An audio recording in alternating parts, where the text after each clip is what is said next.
मानसिक अवस्थेमध्ये बदल होतो. आता मानसिक आघात किंवा ट्रॉमा म्हणजे एखाद्या व्यक्तीचा जॉब जाणं किंवा एखाद्याच्या घरी एखाद्या जवळच्या व्यक्तीचा मृत्यू होणं, ब्रेकअप होणं किंवा डिव्होर्स होणं, हे सगळं ट्रॉमामध्ये किंवा मानसिक आघात, किंवा त्यांना एखादा हेल्थचा इश्यू होणं, ॲक्सिडेंट झाला आहे किंवा काही कोरोना होऊन गेला होता. कोरोना नैसर्गिक आपत्ती होती आणि तो पण ट्रॉमाच होता.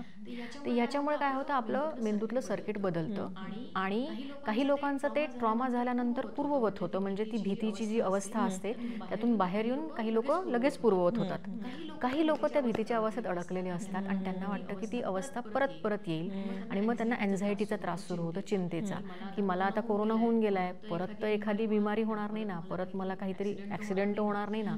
अनेक लोक माझ्याकडे विचारायला येतात की मला सतत हार्ट अटॅक आल्याचं फिलिंग येतं. ते एकटे, म्हणजे त्यांना असं वाटतं की त्यांना एकट्यालाच प्रॉब्लेम आहे किंवा त्यांना ती लाज वाटते, विशेष करून पुरुष असले तर ह्याच्यावर एकच उपाय आहे. आघात अनुभवला असेल कुठलाही, आर्थिक प्रॉब्लेम्स असतील, तुम्हाला रिलेशनशिपचे प्रॉब्लेम्स असतील, कृपया बोला.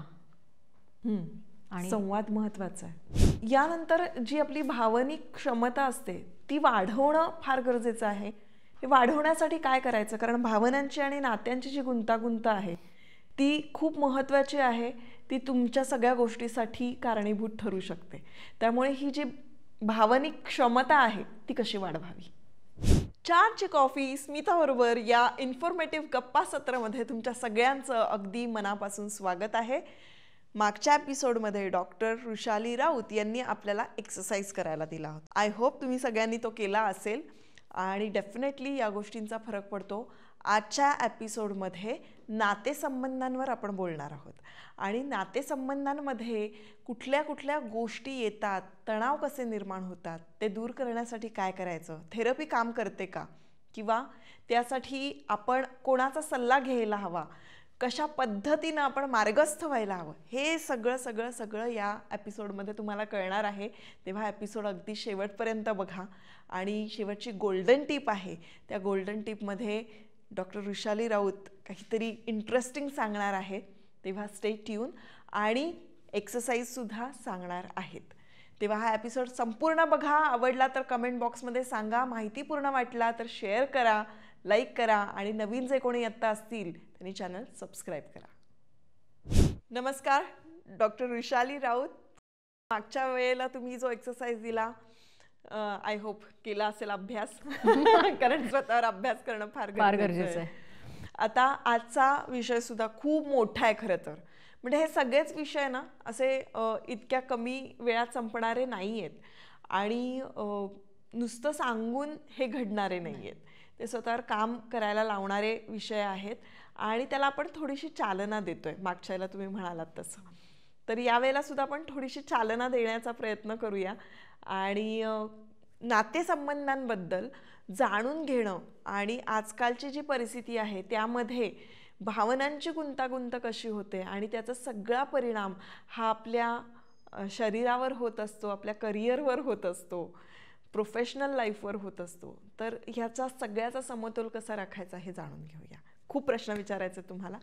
तर पहिला अगदी खूप महत्त्वाचा प्रश्न जो मला वाटतो ते म्हणजे कुटुंबामध्ये आई बाबा, मुलं, शेजारी असतात, सहकर्मचारी असतात, मित्रमैत्रिणी असतात. एवढी सगळी गर्दी असूनही बऱ्याचदा आपल्याला एकटेपणा वाटतो. आणि हा एकटेपणा आजकाल वाटण्याचं कारण काय?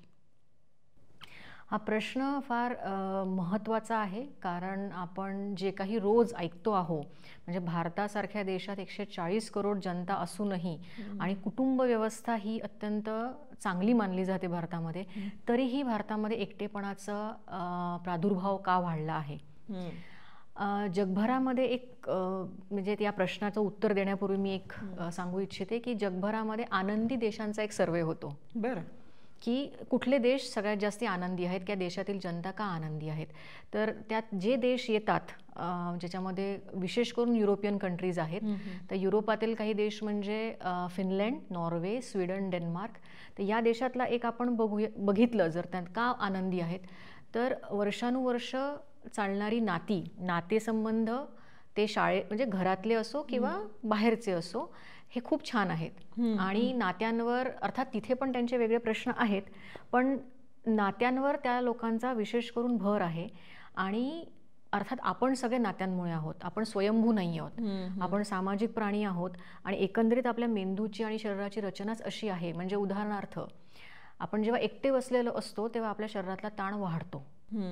आणि आपल्या आजूबाजूला लोक असतील, विशेष करून जर ओळखीचे लोक असतील ज्यांच्यासोबत आपलं ट्युनिंग चांगलं आहे, तर आपल्या मेंदूमध्ये सेरोटोनिन नावाचं केमिकल रिलीज होतं.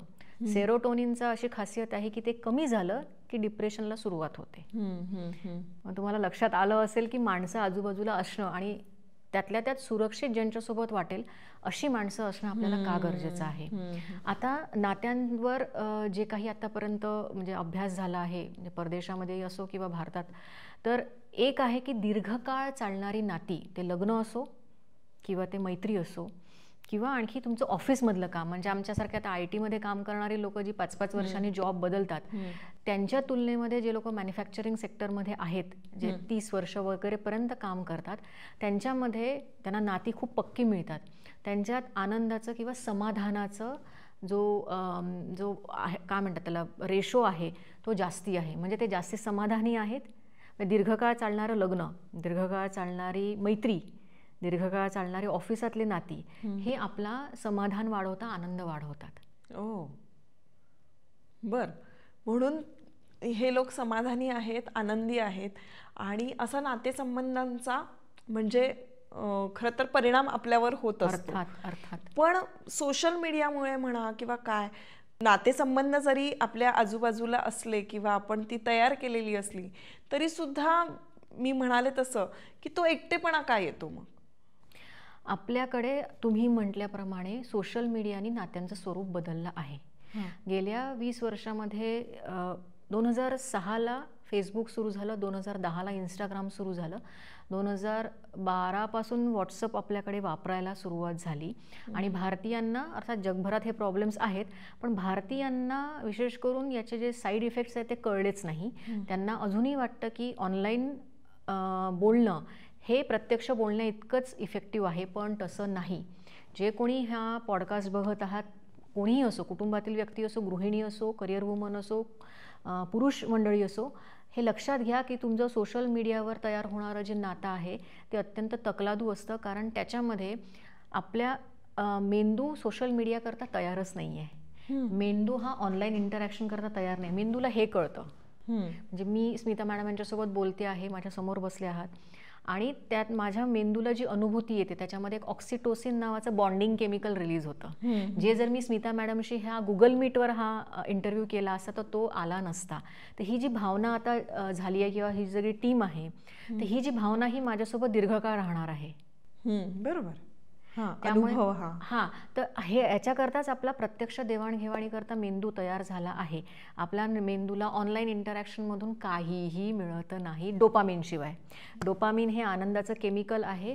ते थोड्या म्हणजे तात्पुरतं बरं वाटतं त्यांनी की इतके इतके लाईक्स आहेत, इतके इतके कमेंट्स आहेत, फॉलोअर्स आहेत, पण त्याच्यातून दीर्घकाळ आपल्याला मेंदूला समाधान देईल असं काही येत नाही. म्हणजे 10,000 सोशल मीडियावरचे तुमचे मित्र जर आहेत आणि तुम्हाला 5च मित्र प्रत्यक्षात आहेत, तर तुम्हाला 5 मित्र हे आवश्यक आहेत. सोशल मीडियावरचे 10,000 लोकांची नसले तरी काही आपल्याला गरज नाही, काही फरक पडत नाही मेंदूला. आणि जे 5 मित्र आहेत त्यांना आपल्याला जास्त ऊर्जा द्यावी लागते, हे पण आहे. सोशल मीडियावर लाईक्स आणि कमेंट्स केले त्याला काही लागत नाही, त्याच्यात मेंदूमध्ये काहीही बदल होत नाही. समोरासमोर स्पर्शानी, नजरानजर, बॉडी लँग्वेज याच्यातूनच आपलं सामाजिक जो बंध आहेत हे तयार होतात. आणि याच्यावर हजारो वर्ष आपली मानवजात राहिली आहे. आणि सध्याच्या 20 वर्षाच्या काळामध्ये जे सोशल मीडियाच्या वापराने आपल्या नात्यांचं आयाम बदलले आहेत. म्हणजे जर तुम्ही लाईक नाही केलं मग हिला राग येतो, मग माझ्या त्या मित्राला राग, अरे मला हिने फॅमिली फोटो टाकला, हिने हेलच नाही. तर आपलं नात्यांचे जे आयाम आपण जे ह्युमन व्हॅल्यूज म्हणतो किंवा मानवी मूल्य म्हणतो, त्याच्यात काय येतं, निष्ठा येते, विश्वास येतो, त्याच्यामध्ये तुमचं सातत्य येतं. आणि म्हणजे काय, आपण फोन म्हणजे आपण काय करतो ना, आठवण आली की फोन करतो, असं पूर्वी होतं. आता आपण सतत इतकं सोशल मीडियावर होतो की आपण त्या व्यक्तीला मिसच करत नाही, मग त्याला फोन कुठून करणार. जे आपलं खरोखर नात्यांचं बॉन्डिंग आहे ते होत नाहीये. आणि सोशल मीडियामुळे आणखी एक गोष्ट होते की आपण सतत चांगलं सांगत राहतो जगाला. त्याच्यातून आपल्याला म्हणजे मी स्वतः ज्या वेळा मानसिक आरोग्याच्या त्रासातून गेले त्यावेळेला माझ्या मित्रमैत्रिणींना असं वाटायचं की ही चांगलीच आहे, हिचं सगळं छान सुरू आहे, शी इज व्हेरी स्ट्रॉंग वुमन. जेव्हा पुस्तकात माझा मनोगत व्यक्त केलं त्यावेळेला त्यांना, अरे तू तो ऐसे बोलती नाही ती, म्हणजे तू तर असं सांगत नव्हतीस कधी की असं असं तुला त्रास आहे बा म्हणून. तर मी म्हटलं कारण सोशल मीडिया तुम्हाला तसं दाखवूच देत नाही ना, की आपण आपलं वाईट जाऊन सांगत नाही सोशल मीडियावर. अगदी ते एक्स्ट्रीम लेवलला काही लोक करतात की भावनिक ओकाऱ्या ज्या म्हणतात जाऊन करणं, अन्यथा आपण सगळं चांगलं सांगतो. तर आपल्याला चांगलं आणि वाईट असं दोन्ही एक्सेप्ट करणारी व्यक्ती प्रत्यक्षात असेल तर आपल्याला सोशल मीडियावर कोणाची गरज भासत नाही. आणि सध्या तोच प्रॉब्लेम झाला आहे की, आणि सगळ्यांना ना असं म्हणजे कंडिशनल झालं आहे हे. म्हणजे तुम्ही जर चांगलं असाल, नीट असाल तरच तुम्हाला ॲक्सेप्ट करेल. आपल्या सगळ्यांच्याच आयुष्यात फेजेस असतात, वेगवेगळ्या आपण टप्प्यातून जातो, त्यात अपयशाचे टप्पे येतात. आणि त्याच्यामुळे सध्या असं होतं आहे की लोक मला अपयश आलं हे पण सांगत नाहीत किंवा मी निराश आहो हे पण सांगत नाही, कारण समोरचा ॲक्सेप्ट करेल की नाही, समोरचा आपल्याला काय म्हणेल किंवा एकटं टाकून देईल बा. तर आणि कोणालाही दुःख ऐकायला सध्या आजकाल आवडत नाही. हो, आणि आपण म्हणतो की ती निगेटिव्हिटी पसरते, सो त्यामुळे कोणी निगेटिव्ह गोष्टी शेअर करणं किंवा ज्या आपल्या गोष्टी आहेत त्या लोकांपर्यंत शक्यतो पोचायला नको, त्या सिक्रेटिव्हच असायला हव्यात असं करतो. पण मला असं वाटतं काही जणांकडे हे व्यक्त करायला हरकत. अर्थात 1-2 व्यक्ती अशा असतीलच तुमच्या लाईफमध्ये, असायला हव्यातच. ते डॉक्टर्स आहेत तुमचे, आणि व्यक्त केल्यानंतर तुम्ही त्याच्यावर काम करा. म्हणजे एकटेपणा जो म्हणतात की आता वाढला आहे, त्याला दोन्ही साईडनी म्हणजे दोन्ही बाजू आहेत की एकतर जी व्यक्तीला एकटं वाटतं ती जाऊन सांगते आणि त्याच्यावर काम करत नाही, किंवा एकटं म्हणजे जो आहे प्रॉब्लेम त्याच्यावर आपल्याला काहीतरी सोल्युशन पाहिजे ना. नुसतं एकटं वाटतं असं म्हणूनही होत नाही, की तुम्हाला त्याच्यातून मार्ग काढायला हवा. आणि अर्थात आपल्याकडे सध्या जी म्हणजे एकटेपणाची म्हणजे जपानमध्ये आणि UK एकटेपणाचे मंत्री नियुक्त झाले आहेत आता. म्हणजे एकटेपणाचं डिपार्टमेंट आहे त्यांच्याकडे. आणि आपल्याकडे पण भारतामध्ये ते येऊ शकतं. आणि ह्याच्याचमुळे आत्महत्यांचं प्रमाण आणि व्यसनांचं प्रमाण वाढलं आहे, कारण एकटेपणा वाढला आहे. त्यामुळे नाती नुसती आहे असं म्हणून उपयोगाचं नाही, तर नाती आपल्याला अशी हवीत, मोजकी हवीत, जी आपल्याला प्रत्येक टप्प्यामध्ये सांभाळून घेतील. आणि आणखी असं एक आहे लोकांचं की भांडणं झालं की नातं संपत नसतं, गैरसमज झाले की नातं संपत नसतं. आजकाल काय होतं, हे असं झालं पीपल कम बॅक, म्हणजे लोक येतात परत आणि तुम्ही पॅचअप करता, काही वेळांनी करता, काही महिन्यांनी करता. तर हे जे तोडून टाकणं आहे ना, तर लोक निघून जातात किंवा लोक ऐकत नाहीत. म्हणजे आपण त्यांना जर काही म्हटलं तर पेशन्स नाही आहेत नात्यांमध्ये, किंवा तेवढं द्यायची तयारी नाहीये, संवाद ठेवायची इच्छा नाही आहे. तर ह्या सगळ्या कारणाने काही लोकांनी स्वतःचा एकटेपणा स्वतःच वाढवलेला आहे असंही मी म्हणेल. वेळ देत नाहीयेत मला असं वाटतं. त्यामध्ये आपलं इमोशन्स खर्च करण्याची ताकद ते ठेवत नाहीत. थोडंसं आपल्याला ते द्यावं लागतं ना, तो मेंटेनन्स आपल्याला करावा लागणार आहे. तर ती पण क्षमता खूप कमी झाली आहे. पण असे मानसिक आघात झाल्यानंतर बरेच लोक व्यसनाधीन होतात, आणि आजकाल हे खूप वाढत चाललंय. हे व्यसन हे एकटेपणाचंच कुठेतरी कारण आहे. यावर काय सांगाल? मानसिक आघात म्हणजे अशी एखादी घटना ज्याच्यामुळे तुमच्या शारीरिक आणि मानसिक अवस्थेमध्ये बदल होतो. आता मानसिक आघात किंवा ट्रॉमा म्हणजे एखाद्या व्यक्तीचा जॉब जाणं, किंवा एखाद्याच्या घरी एखाद्या जवळच्या व्यक्तीचा मृत्यू होणं, ब्रेकअप होणं किंवा डिव्होर्स होणं, हे सगळं ट्रॉमामध्ये किंवा मानसिक आघात, किंवा त्यांना एखादा हेल्थचा इश्यू होणं, ॲक्सिडेंट झाला आहे किंवा काही कोरोना होऊन गेला होता. कोरोना नैसर्गिक आपत्ती होती आणि तो पण ट्रॉमाच होता. तर याच्यामुळे काय होतं, आपलं मेंदूतलं सर्किट बदलतं आणि काही लोकांचं ते ट्रॉमा झाल्यानंतर पूर्ववत होतं. म्हणजे ती भीतीची जी अवस्था असते त्यातून बाहेर येऊन काही लोक लगेच पूर्ववत होतात.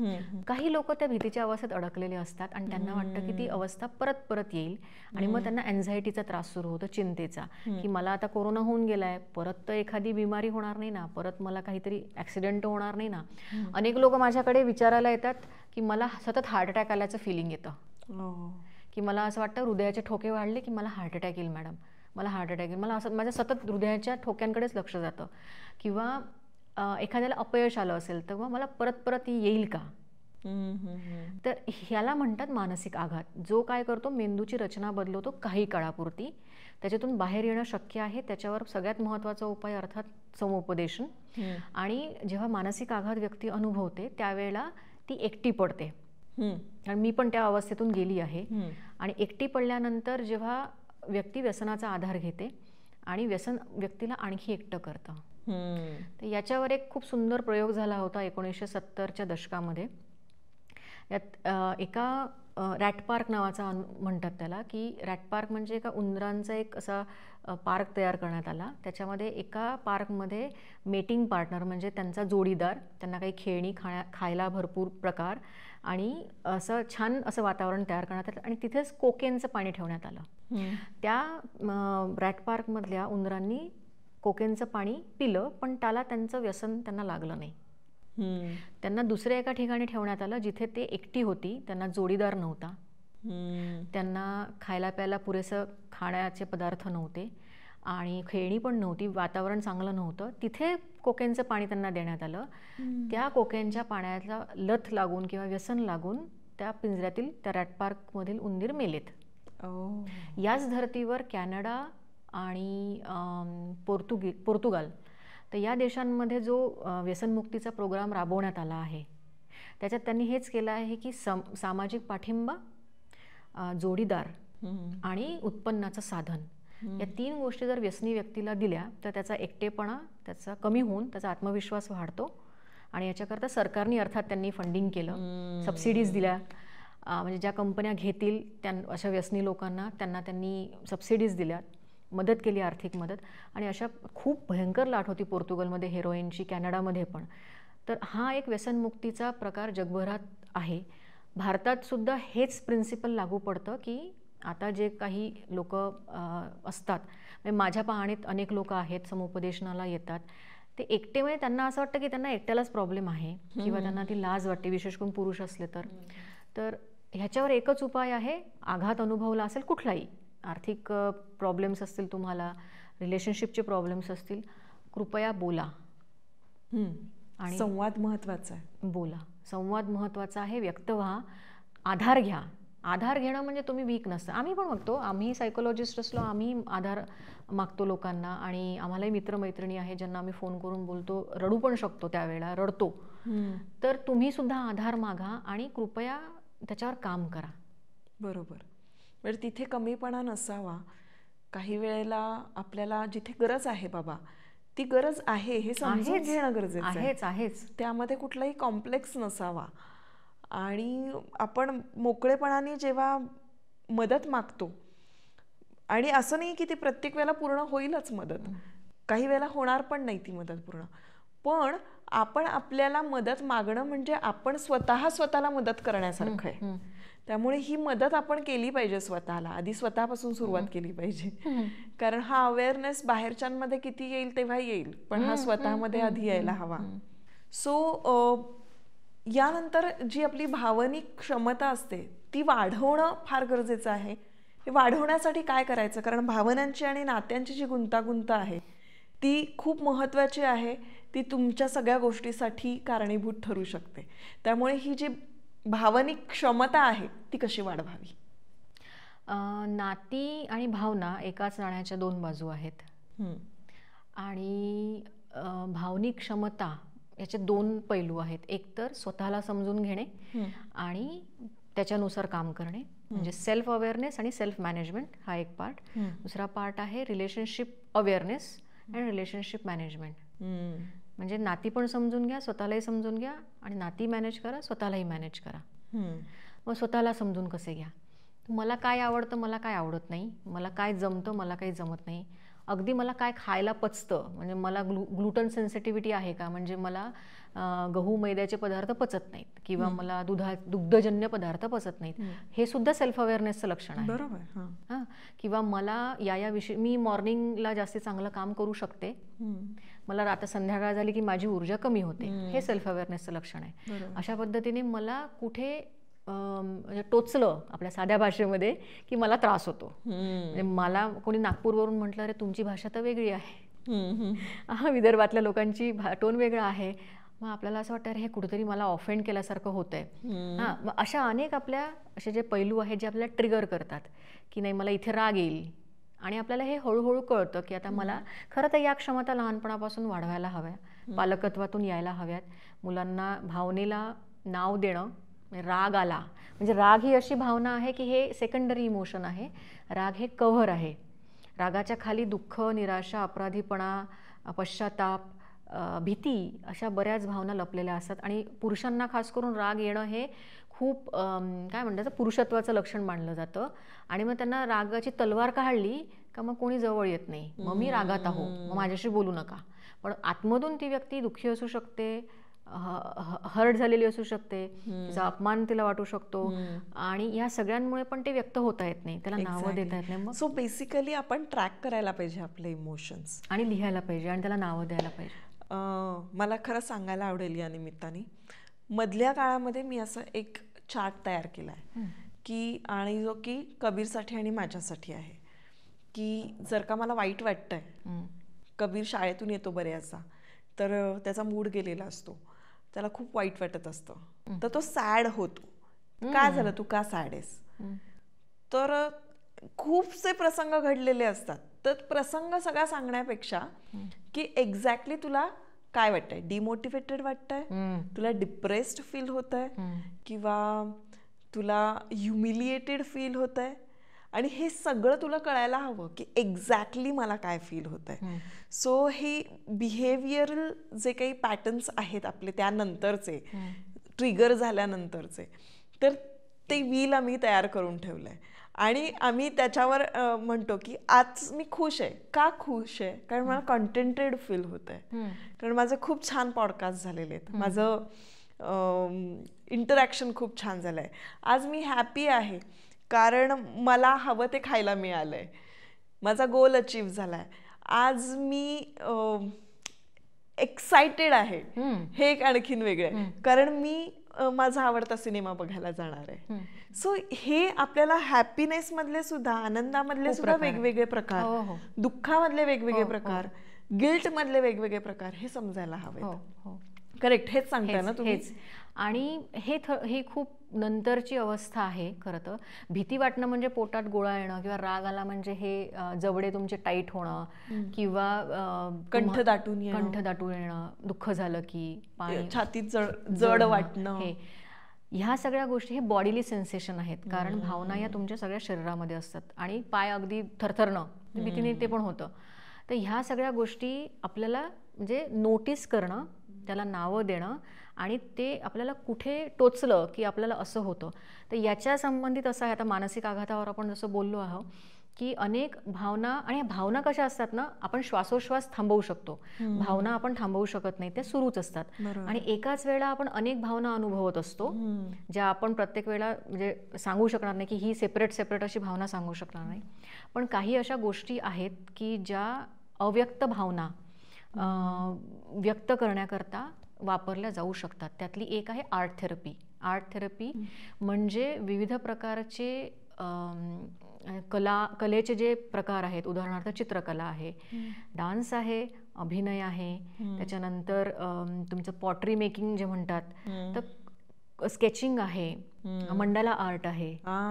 तर हे सगळे अव्यक्त भावना मोठ्या लोकांना, म्हणजे लहान मुलांना सुद्धा वापरण्यात खूप उपयोगी पडतं. म्हणजे अनेक गोष्टी ज्या आपण सांगू शकत नाही त्या आपण या आर्टच्या माध्यमातून निघून, किंवा लिखाण हे अत्यंत उपयोगी पडतं भावनांच्या, अव्यक्त भावना काढायला बाहेर. म्हणजे अनेक वेळा मला सुद्धा लक्षात येत नाही की अरे आपल्या डोक्यात हे होतं आणि हे तर लिखाणातून निघालं बाहेर, पण ते निघतं. याच्यासोबत मानसिक आघात जे मी म्हटलं, तर अनेकांना लहानपणी आलेले चुकीचे अनुभव, किंवा मोठे झाल्यावर आता बलात्काराच्या घटना होतात, अब्यूज होतात अनेकांसोबत, किंवा कोणाला मारहाण होते, अशा वेळेला तो जो ट्रॉमा असतो, मग त्याच्यावर परदेशामध्ये अभिनयाचा आधार घेतला जातो. म्हणजे तिथे एक थेरपी आहे, अभिनय ही एक थेरपी आहे, आणि तिथे त्या मुलांकडून छोटे छोटे, विशेष करून लहान मुलांमध्ये ही पद्धत वापरली जाते, छोटे छोटे असे नाटक बसवून, शेक्सपियरचं असो, तर त्यांना त्या नाटकातून त्या पात्राद्वारे त्या सगळ्या अव्यक्त भावना बाहेर काढण्यात मदत केली जाते. ओ बर, हे खरंच खूप छान आहे. म्हणूनच मला असं वाटतं की आमच्याकडे ज्या नाट्य कार्यशाळा होतात तर त्या फक्त अभिनय, एकतर मुळात अभिनय शिकवून येत नाही, तर त्या अभिनय शिकवण्यासाठी नसतात, त्या अभिनयाच्या मागे असलेलं तंत्र शिकवण्यासाठी असतात. सो ते तंत्र शिकायचं जर असेल तर मला असं वाटतं ते सामान्य कोणीही शिकणं फार गरजेचं आहे. अगदी. कारण तुमची पर्सनॅलिटी त्यामध्ये डेव्हलप होत असते. तुम्ही उभं कसं राहायला हवं, तुम्ही व्यक्त कसं व्हायला हवं, तुम्ही एक्सप्रेस कसं व्हायला हवं, हे त्या कार्यशाळेमध्ये शिकवलं जातं. आणि म्हणून अभिनय कार्यशाळासुद्धा बऱ्याचदा मेंटली तुम्हाला हेल्प करतात. अर्थात. तर हे बहुतेक त्या रिलेटेड असू शकतं. अगदी अगदी. किमान तुम्ही स्वतःला व्यक्त करायला शिकता. अभिनय म्हणजे काय, शेवटी तुमचं जे काही कॅरेक्टर तुम्हाला दिलं आहे, रोल दिला आहे, तो समजून घेऊन त्याच्याप्रमाणे वागणे. आणि ते करता करता अर्थात आपल्याला त्या पात्राशी एकरूप होताना एम्पथी किंवा सहसंवेदनाचा पण अनुभव येतो की या व्यक्तीला काय वाटलं असेल, मग ती व्यक्ती जर अशा अनुभवातून त्याला काय वाटलं असेल, तर ह्यानी बऱ्यापैकी आपल्याला सामान्य आपल्या आयुष्यामध्ये उपयोग होतो. कारण आपली जी पूर्ण देहबोली आहे, आपलं नजर आहे किंवा स्पर्श आहे, हीच आपली खरी भाषा आहे. सोशल मीडिया ही आपली खरी भाषा नाही. त्यामुळे एखादी जर व्यक्ती तुमच्याशी समोरासमोर, आता असं झालं की लोकांना, आमचा एक मॅनेजर होते ते म्हणायचे की लोकांना म्युझिक ऐकायला आवडतं, आणि आणखी एक मॅनेजर होते ते म्हणायचे की people think they are blessing to this world. म्हणजे मी जन्माला येऊन जगावर उपकार केले आहेत, मला काहीही वेगळं करायची गरज नाही, मला जसं आहे तसं स्वीकारा. असं नसतं. तुम्हाला नात्यातून जो फीडबॅक मिळतो, म्हणजे रोमॅन्टिक नातं असो किंवा तुमचं कुठे कामाच्या ठिकाणी असो, फीडबॅक हा घेणं आवश्यक आहे. मी माझा करून होत नाही. जर तुम्हाला वारंवार एकाच पद्धतीचा फीडबॅक कामाच्या ठिकाणी, रोमॅन्टिक वातावरण, रोमॅन्टिक पॅटर्न असेल तसा तुमचा, किंवा आणखी आर्थिक व्यवहारात तुम्हाला तसा फीडबॅक मिळत असेल, तर तो फीडबॅक प्लीज एक्सेप्ट करा, मान्य करा आणि त्यानुसार वागा. कारण संवाद बंद करणं, एखाद्या नात्यामध्ये संवाद अधुरा ठेवणं, किंवा त्या समोरच्याला रिस्पेक्ट करायला पाहिजे ना. म्हणजे मी आहो असं नाही. आणि लोक कसं होतं ना, असा वारंवार अनुभव आल्यामुळे मग लोक तुमच्यापासून दूर जातात आणि ते कायमचे दूर जातात. म्हणजे तुमचं म्हणणं असं आहे की नात्यामध्ये जर समोरून आपल्याला काही मिळत असेल तर आपण रेसिप्रोकेशन ठेवणं फार गरजेचं आहे. रेसिप्रोकेट होणं ही नात्यातली गरज आहे. कारण कुठलंही नातं यामध्ये तुम्हाला इन्व्हेस्टमेंट ही करावी लागतेच. पण जे आपण मी म्हणतो, आजकाल कसं झालंय की सेल्फ अवेअरनेसच्या नादामध्ये तुम्ही खूप सेल्फ सेंटर्ड होत जाता. आणि सेल्फ सेंटर्ड न होता आपल्याला फक्त सेल्फ अवेअर व्हायचं आहे. यातला फरक समजणं फार गरजेचं आहे. बरोबर. सो माझा विचार करणं, मी स्वतःला प्रथम ठेवणं हे योग्यच आहे, हे अजिबात चुकीचं नाही. पण ज्या वेळेला एकूण नात्याचा विचार होतो त्यावेळेला आपण नात्यामध्ये जसं आपण मागतो तसं आपण देणं सुद्धा गरजेचं आहे. आणि या गोष्टीचं भान आजकालच्या काळात, कारण आपण काय होतं, इतकं अवेअरनेस वाढलेला आहे सोशल मीडियामुळे की काय माय स्पेस, माय हॅपीनेस वगैरे वगैरे सगळं ठीक आहे. पण त्याचबरोबरीनं नात्यामधला सुद्धा जर का तुम्ही एखादं नातं ठरवलं आहे की या व्यक्तीबरोबर आयुष्य काढायचं आहे किंवा आपल्या मुलांबरोबरचं काही आयुष्य, हे पार्ट आहेत ना आयुष्यातले, ते पार्ट तुम्ही भरणं गरजेचंच आहे. तिथे अपुरं ठेवण्यात काही पॉईंट नाही. सो हा सेल्फ अवेअरनेस, आणि सेल्फ अवेअरनेस ठीक आहे पण सेल्फ सेंटर्ड होता कामा नये. करेक्ट. एवढं मला कळलंय आता तुमच्याशी बोलल्यानंतर, मला हे लक्षात आलेलं. हे थोडं US कल्चर आहे. जे आपल्याकडे गेले 25 वर्षात जो मीडियाचा केबल TV आल्यापासून US कल्चर येत गेलं. फ्रेंड्सच्या सिरियल्स किंवा शेल्डन, कुठलं ते बिग बँग थेअरी. अमेरिकनचं फास्ट फूड पण आपण खूप अडॉप्ट केलं आहे. त्याच्याबद्दल पण म्हणजे सांगायचं असं आहे की ते किती घातक आहे. याच्यावर नेटफ्लिक्सवर अनेक डॉक्युमेंटरीज आल्या आहेत आता. आणि शास्त्रज्ञांनी हे प्रूव्ह केलं आहे, अर्थात आपल्याकडे आयुर्वेदामुळे ते आधीच होतं, की गट इज युअर सेकंड ब्रेन. म्हणजे सेरोटोनिन, मगाशी मी जे बोलले होते, जे तुमच्या मूड आणि उतावळेपणाकरता रिस्पॉन्सिबल असतं किंवा रागाकरता रिस्पॉन्सिबल असतं, त्याचा 90% पार्ट सगळा मेंदूत तयार न होता तो आपल्या पोटात तयार होतो. म्हणजे आपल्याला वाटतं की मेंदूमध्ये होतो, कारण लोक डिप्रेशनच्यासाठी गोळ्या ज्या घेतात त्यांनी सेरोटोनिनच वाढतं ना. बरोबर. हां, पण ते तुमच्या पोटात तयार होतं. मग तुमचं पोटच तुमचा हा सेकंड ब्रेन आहे असं आता अमेरिकन जे मीडिया म्हणतंय. तुम्हाला नेटफ्लिक्सवर त्याच्या बऱ्याचशा हे सापडतील डॉक्युमेंटरीज. आणि गटवर काम करा असं त्यांचं म्हणणं आहे. फ्रेश खा, फास्ट फूड खाऊ नका, आणि मीठचा वापर कमी, म्हणजे मांस कमी खाऊन त्याच्यामध्ये भाज्यांचा, फळांचा वापर करा, ड्रायफ्रूट्सचा वापर करा. तर अमेरिकन संस्कृतीला आता ते दिसत आहेत त्याचे दुष्परिणाम, आणि आपण ती इतकी ब्लाइंडली कॉपी पेस्ट केली आहे. आणि आपल्याकडे अमेरिका डेव्हलप कंट्री आहे, आपण साधारण आहो, विकसनशील देश आहो आपण. आपल्याला परवडणार तरी आहे का? नाहीच परवडत आहे ते. म्हणजे काल आता सरकारने कायदा आणण्याचं म्हटलं आहे सोशल मीडियाच्या संबंधामध्ये, कारण त्याचे इतके दुष्परिणाम झाले आहेत की हे आपल्याला म्हणजे दिसतील आणखी काही वर्षात. हो, सोशल मीडिया हँडल करायला 18 वर्षापर्यंत संमती नाही, म्हणजे पालकांनी संमती दिली तर आहे. पण तेच आहे, जेनझीज जे आजकाल आपण म्हणतो त्यांच्यामुळे काही एक हाफ आपली जी पिढी आहे ना ती ऑब्झर्व करते चेंजेसला, कारण कुठेतरी इन्सिक्युरिटी येते. आणि मग हे हाफ नॉलेज आणि आपण घेतलेलं नॉलेज ह्यामध्ये इतकं सगळं ते मिक्स व्हायला लागलंय. आणि त्यामुळे सुद्धा नातेसंबंध खूप खराब होत आहेत असं मला वाटतं, कारण एक्झॅक्टली कुठल्या वेनी जायचं हे लक्षात येत नाही. करेक्ट. सो बऱ्यापैकी याच्यावर चर्चा झाली, पण आता नातेसंबंध सुधारण्यासाठी तुमच्याकडे काही गोल्डन टिप आहे का?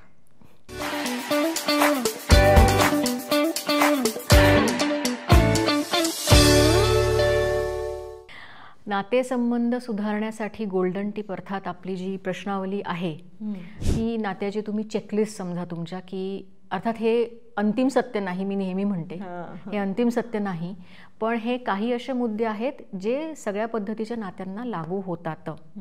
तर नात्यांमध्ये तुम्ही हे चेक करा आणि नात्यांचा फीडबॅक घ्यायला शिका. आणि तुम्ही विचारा की नाही हे खरंच असं होतंय का, आणि जर हे असं होत असेल तर मग मला त्याच्यावर काम करावं लागेल. म्हणजे नाहीतर एक नातं सोडून दुसरं नातं सोडून तिसरं नातं असं होत राहिल्याने आपण एकटेपणा जो आहे, आपण मगाशी बोललो तसा, तो वाढतो आहे. त्यामुळे नात्यांची ही जी चेकलिस्ट आहे ती नक्कीच बघा, त्याच्यावर विचार करा, विचार करून त्याच्यावर काम करा. जर कुठले मुद्दे तुमच्या आयुष्यात नाही आहेत त्याच्यावर तुम्ही अर्थात समुपदेशक जे असतील तुमच्या ओळखीचे किंवा तुमचं आणखी कोणी जे ज्यांना कळतं असं तुम्हाला वाटतं त्यांची मदत घ्या. आणि एकटेपणावर एकटं राहणं हे तब्येतीकरता अत्यंत घातक आहे. एक दिवस एकटं राहणं म्हणजे एका दिवसात 15 सिगरेट्स पिण्या इतकं नुकसान करतं शरीराला. त्यामुळे एकटं राहू नका. पण जर एकटं राहायचं नसेल आणि त्यावर पर्याय म्हणजे तुम्ही मगाशी आपण म्हणालो तसं की अभिनय शिकण्यासाठी म्हणून अभिनय कार्यशाळा जॉईन करायची गरज नाहीये. तुम्हाला एकटेपणा वाटतंच, अशा वेगवेगळ्या ग्रुपमध्ये जाऊन तुम्ही वेगवेगळं शिक्षण घेऊ शकता. आणि त्या वेगवेगळ्या कोर्सेस म्हणा, शिक्षणामुळे डेफिनेटली तुम्ही समूहात असण्याचा तुम्हाला एक फील येतो. आणि तोच फील तुम्हाला तुमचा आनंद वाढवतो, हॅपीनेस कोशंट वाढवतो. ते तुम्हाला जास्त समाधान देतं. आणि अगदीच काही म्हणजे त्रास असेल तर अर्थात मी सांगितलं आहे की प्रोफेशनल्सची मदत घ्या. प्रोफेशनल्सची मदत घ्या, समुपदेशन घ्या. जी जोडपी असतील ज्यांना रिलेशनशिपमध्ये आहेत, लग्न करायचं आहे, समुपदेशन लग्नापूर्वी घेणं, लग्नानंतर जर काही प्रॉब्लेम्स असतील त्याच्यासाठी घेणं हे फार गरजेचं आहे. म्हणजे लग्न झाल्यावर सगळे प्रॉब्लेम संपले असं होत नाही, किंवा लग्नापूर्वी आता लग्न जमलं आहे म्हणून सगळं ठीक होईल असंही नाही. त्यामुळे आणि याला खूप शास्त्रीय आधार आहे, समुपदेशनाला शास्त्रीय आधार आहे. त्यांच्याकडे विविध प्रकारचे टूल्स असतात अवेलेबल, टेस्ट असतात जे तुमची कंपॅटिबिलिटी चेक करतात अनेक वेळा. त्याचा विचार करा, त्याचा उपयोग करून घ्या. आणि बऱ्याच असे संसाधनं सध्या उपलब्ध आहेत जे तुम्हाला तुमच्या आयुष्यातील नाती चांगली करायला आणि त्याचा आनंद घ्यायला शिकवू शकतात. त्यामुळे ते जरूर करा आणि अर्थात आनंदी राहा. करेक्ट. सो ही चेकलिस्ट आहे, प्रश्न आहेत, या प्रश्नांची उत्तरं तुम्ही शोधा, त्याच्यावर काम करा. Thank you so much. तुम्ही खूप छान पद्धतीने एक्सरसाइजही देताय, खूप छान मार्गदर्शन केलं, खूप गोष्टी कळल्या मला स्वतःला. खूप रिफ्रेशिंग होता हा पॉडकास्ट, कारण मला तुमच्याबरोबर चर्चा करता आली, कारण हा विषय माझ्याही खूप जवळचा आहे आणि मला असं वाटतं की यावर जास्तीत जास्त. आणि तुम्ही खूप करेक्ट एक गोष्ट जी सांगितली ती म्हणजे तुम्ही एकटेपणा असेल तर तुम्ही परत एकटं नाही राहू शकत. समूहातले प्राणी असतो आपण, आपल्याला समूहातच राहण्याची गरज असते आणि ही गरज मान्य करायला हरकत नाहीये हे मान्य करायला हवं की आता ही गोष्ट नाहीये, पण ती साध्य होण्यासाठी प्रयत्न करायला. अर्थात. Thank you so much. थँक्यू.